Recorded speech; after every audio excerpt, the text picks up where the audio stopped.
Êtes-vous prêt à grignoter quelques livres? Alors, c'est parti!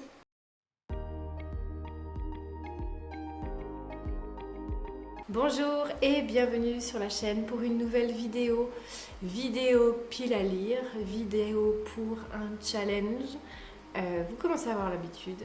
Et aujourd'hui, je vais vous montrer ma pile à lire pour le challenge de la palle ultime de Lucie, de la chaîne Lucie a lu. C'est un challenge qui se déroule du 18 novembre au 2 janvier, il me semble. C'est le challenge pour finir l'année en beauté, on espère, puisque l'objectif est de finir ses sagas, en tout cas les avancer, essayer de diminuer sa palle et de ne pas la réaugmenter. C'est mal barré, je vous le dis tout de suite. Lucie nous a présenté 18 catégories. Il est clair que je ne lirai jamais tout ça en un mois et demi, mais ça me fera ma pioche à lire pour la fin de l'année, avec sûrement des choses qui vont changer, vous commencez à me connaître. Et je ne vous présenterai ici que des romans papier. Il est possible que je rajoute des audios à toute cette pile déjà assez conséquente. La première catégorie, il s'agissait de trouver une suite ou une fin de saga. Et j'ai la lecture par excellence, puisque j'avais dit que je les enchaînerais, je ne l'ai pas fait, mais je compte bien terminer cette trilogie avant la fin de l'année. Il s'agit du Paris des merveilles, le tome 2, l'élixir d'oubli de Pierre Pével dans les éditions Bragelonne. Alors, j'avais beaucoup aimé le premier tome. Il était obligatoire pour moi de lire la suite et je voudrais terminer cette trilogie avant la fin de l'année. Donc je vous présente le tome 2, si vous suivez bien, normalement le tome 3 devrait être dans une des autres catégories. La deuxième catégorie est un peu, on va dire, le porte-drapeau de ce challenge. Il s'agissait de trouver une relique de notre palle ou un vieux livre, en tout cas quelque chose qui est là depuis longtemps. Et les reliques, ce n'est pas ce qui manque dans ma pile à lire. D'ailleurs, je suis assez contente puisque j'ai quand même lu un certain nombre de romans que j'avais depuis un petit moment dans ma pile à lire cette année.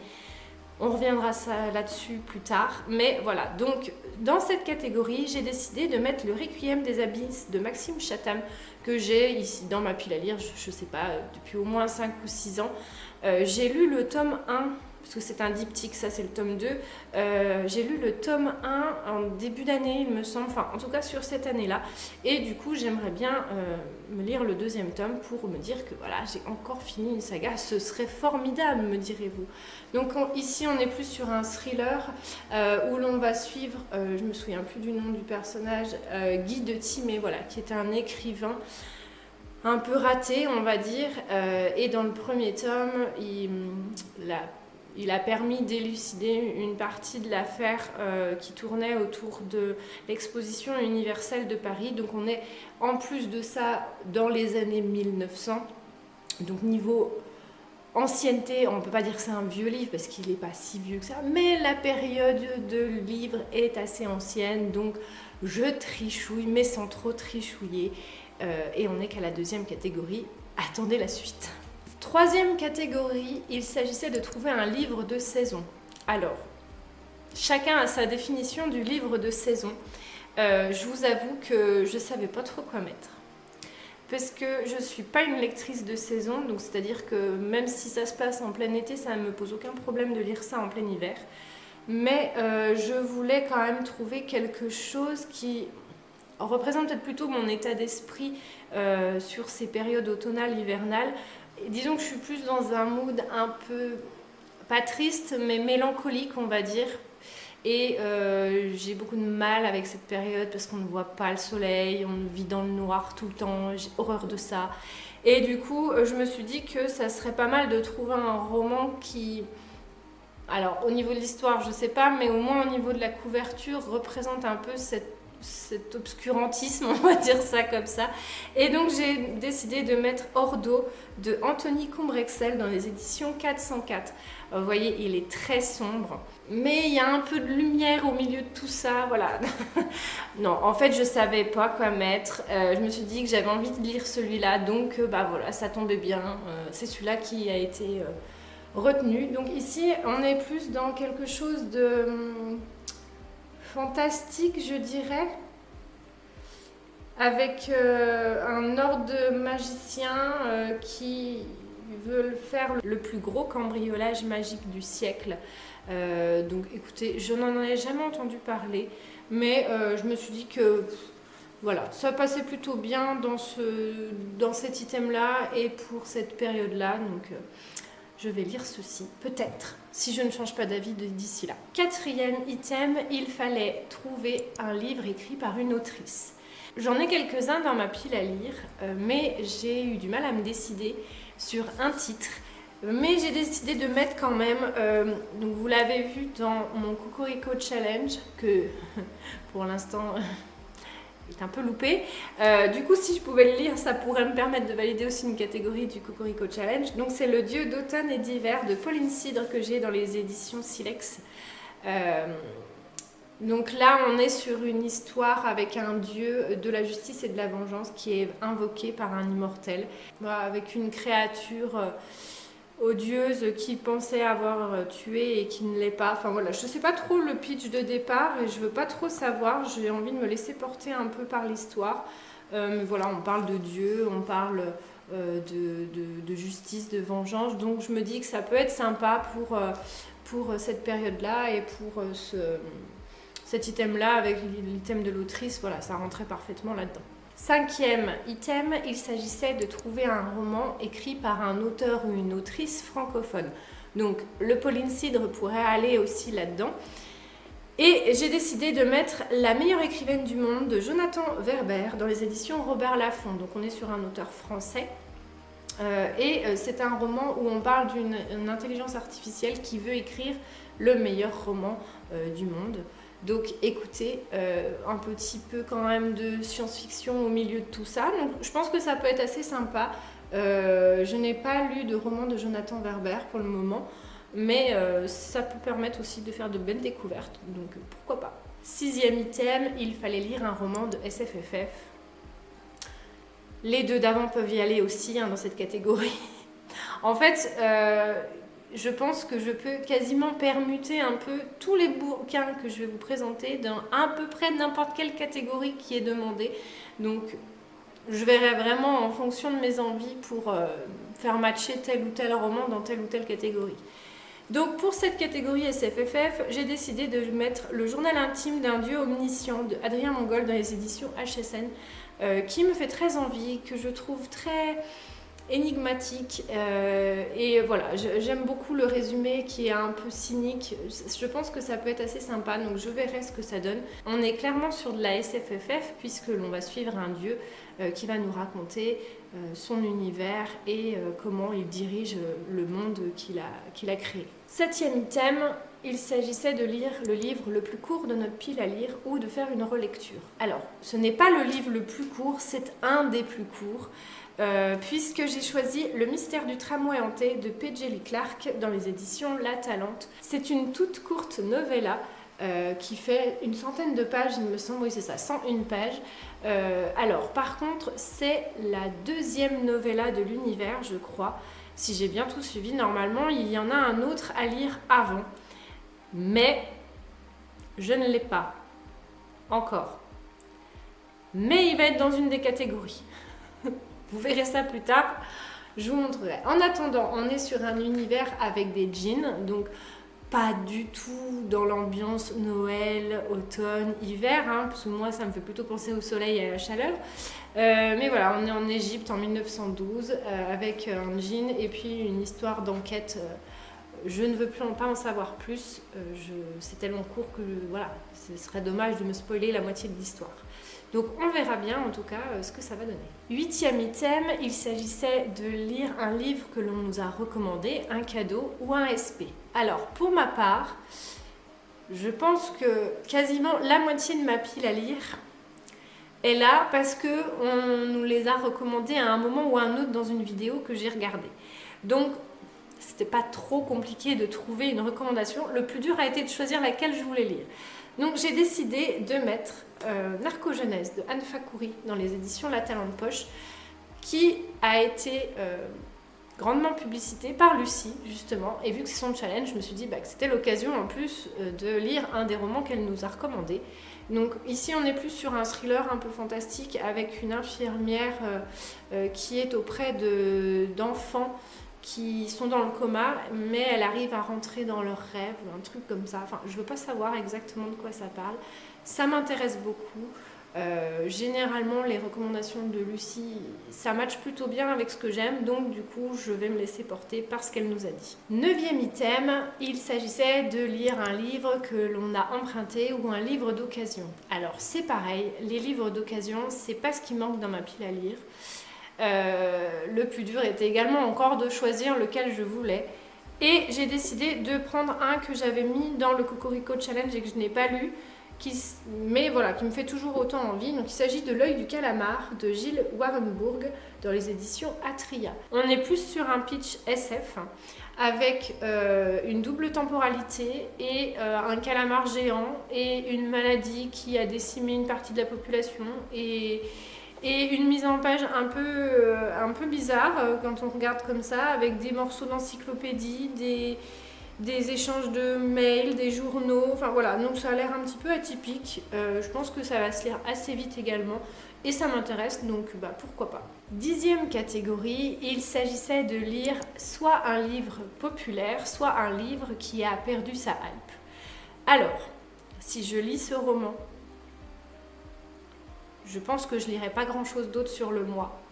Parce que vu la pavasse et ma vitesse de lecture, je pense que ça risque d'être compliqué. Mais il me fait envie. Niveau popularité, on l'a vu passer un certain nombre de fois sur les réseaux sociaux. Et il s'agit de La vie invisible d'Adi Larue de V. Schwab dans les éditions Lumen.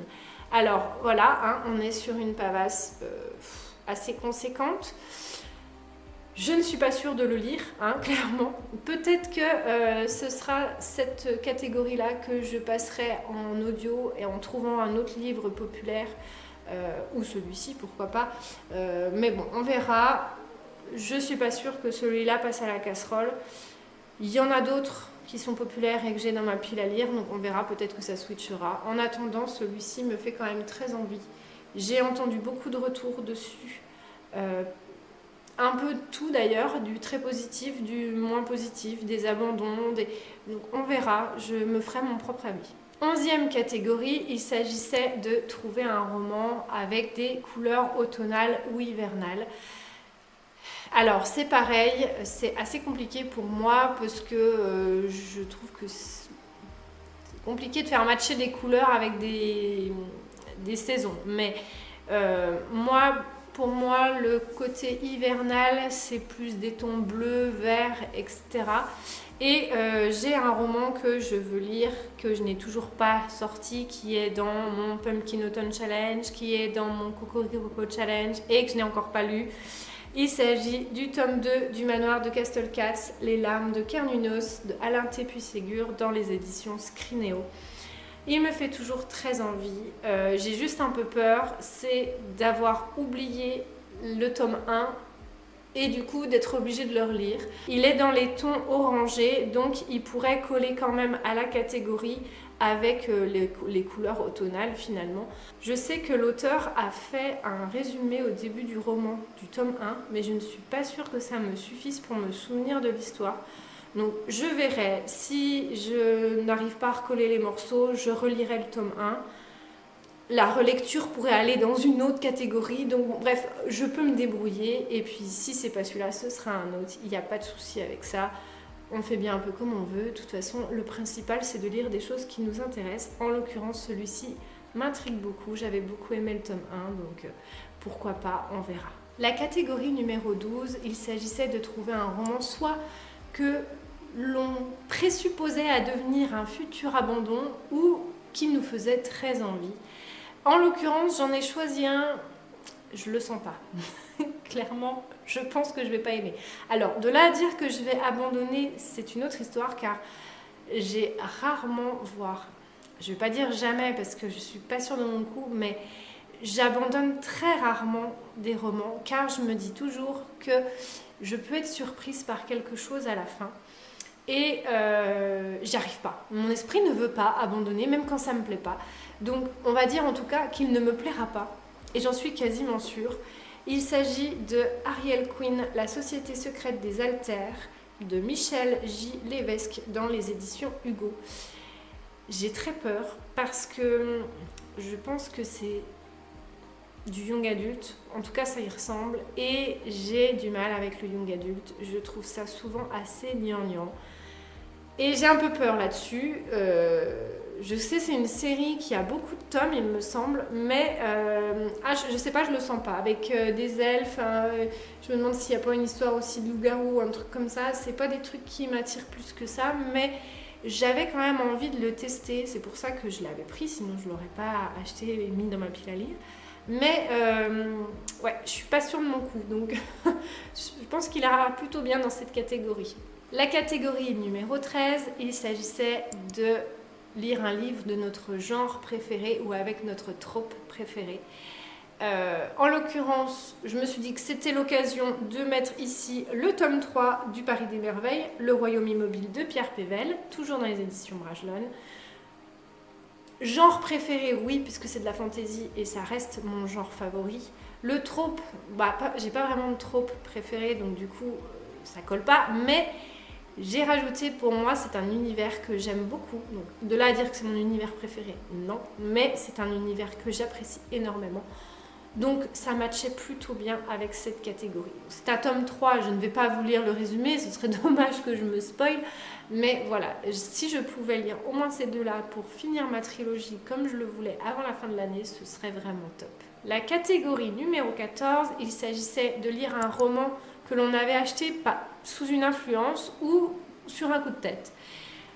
C'est souvent que je fais des achats coup de tête, des romans que je n'ai jamais vu passer et je les vois, je clique dessus, je ne sais même pas de quoi ça parle.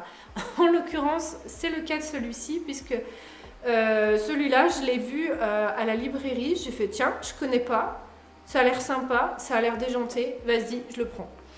Et il s'agit de Enquête d'un détective à vapeur de Viat et Olav Kulikov dans les éditions Folio SF. Ça a l'air complètement déjanté puisque même l'auteur, en fait, il y a l'histoire en fait de sa biographie, sauf que c'est une fausse biographie puisque le nom de l'auteur est en fait un pseudonyme derrière lequel se cache un autre auteur. Bref, je vous laisserai aller regarder si vous êtes intéressés, mais en attendant, l'histoire en elle-même a l'air sympa.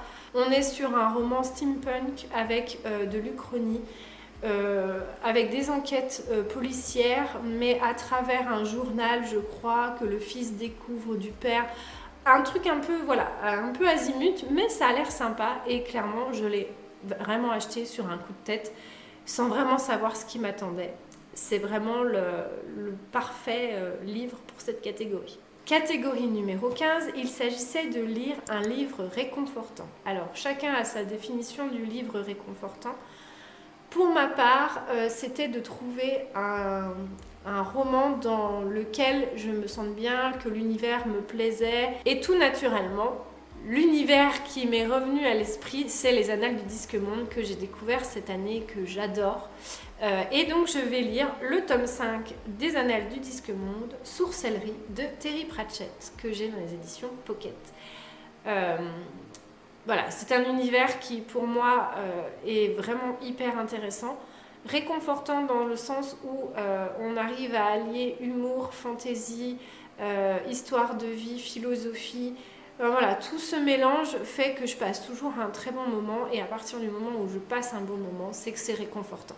Catégorie numéro 16, il s'agissait de lire un roman qui était déjà là l'an dernier puisque ce challenge avait été présenté pour la première année l'année dernière par Lucie et j'y avais participé mais de façon très éloignée, c'est-à-dire que j'avais sorti tous les vieux romans qui étaient là dans ma pile à lire depuis je ne sais combien d'années et j'avais pioché sans vraiment réfléchir si ça rentrait dans des catégories ou pas. Et j'avais fait vraiment qu'une sélection minime de ce que j'avais d'ancien, mais j'avais pas pris en compte tous ceux qui étaient déjà dans ma pile à lire à cette époque-là. Et je me suis rendu compte que sur la pile à lire que j'avais fait cette année-là, et ben quasiment la moitié de ce qu'il y avait dedans avait été lu, pas sur le challenge de l'année dernière, mais depuis le challenge de l'année dernière. Du coup, je me dis que c'était plutôt pas mal. J'étais assez fière quand j'ai vu ça, parce que je m'y attendais pas. Et j'ai regardé du coup ce qui me restait. Il y a des choses qui me donnaient pas envie, il y avait des choses que j'avais revendues.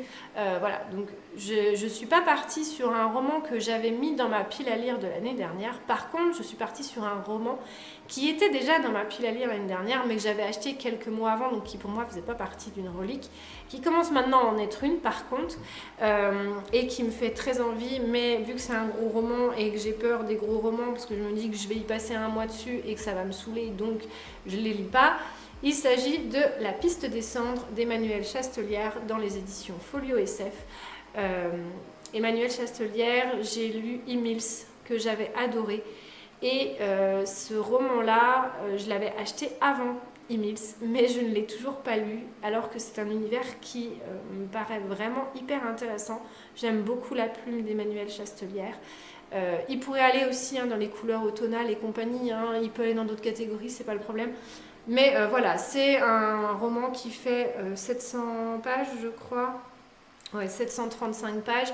Et j'avoue que du coup, je trépigne un peu à y aller. Et il est là du coup depuis fin 2022, je crois. Quelque chose comme ça. Bref, il est là depuis un petit moment. Donc, il était déjà là l'année dernière, c'est sûr. Même s'il n'était pas dans la pile à lire de l'année dernière. Mais il était déjà là chez moi. Donc, écoutez, on verra. Le pitch me fait toujours autant envie. Mais j'ose pas y aller. Donc, peut-être que ça sera cette année. En tout cas, j'espère. La 17e catégorie, il s'agissait de mettre le dernier achat ou le dernier cadeau dans cette catégorie. Et si vous avez bien suivi, du coup, dans cette catégorie, j'ai décidé de mettre Les tambours du dieu noir, donc l'autre novella de P. Djeli Clark dans les éditions La Talente, qui va donc avec l'univers du mystère du tramway hanté et du maître des djinns. Et donc c'est les deux novellas à lire avant le maître des djinns. Et je ne l'ai pas encore, mais je l'ai commandé, donc il ne devrait pas tarder à arriver. Donc ça fait partie de mes derniers achats. Il n'est pas seul, clairement, il n'y a pas que lui dans la commande, mais c'est celui qui a déclenché cette commande. Donc du coup, je me suis dit que c'était l'occasion de le mettre à l'honneur. Et ces deux novellas me font de l'œil depuis un petit moment. Voilà, j'avais très envie de les découvrir avant de pouvoir découvrir le maître des djinns, si ça me plaisait, bien sûr. Donc du coup, voilà, c'était l'occasion de pouvoir les lire les deux, et vu que c'est des tout courts romans, je pense que je vais pouvoir les lire sur le mois de décembre. En tout cas, ils me font très envie. Et la dernière catégorie, c'est la catégorie bonus. Donc, dans cette catégorie, j'ai encore rien mis. Parce que je pense que ça dépendra de mon état d'esprit, de mon humeur. Pour l'instant, je me laisse cette case disponible pour soit un prochain achat que j'aurais envie de lire tout de suite, soit en regardant ma pile à lire, tiens, celui-là il me fait trop envie, maintenant je le lis et du coup je le mets dedans. En tout cas, je veux bien trouver quelque chose à mettre, ou peut-être un des audiobooks si je veux rajouter un audiobook. Enfin voilà. Je pense que ça sera la catégorie que je me laisse pour pouvoir mettre ce qui me fait envie sur le coup et que j'ai pas mis dans cette pile à lire pour le moment. Voilà, je vous ai présenté donc toutes les catégories et donc ma pile à lire pour ce challenge. N'hésitez pas à me dire en commentaire si vous aussi vous participez à ce challenge et quelle est votre pile à lire. Et sur ce, je vous dis à bientôt pour grignoter de nouveaux livres. Bye!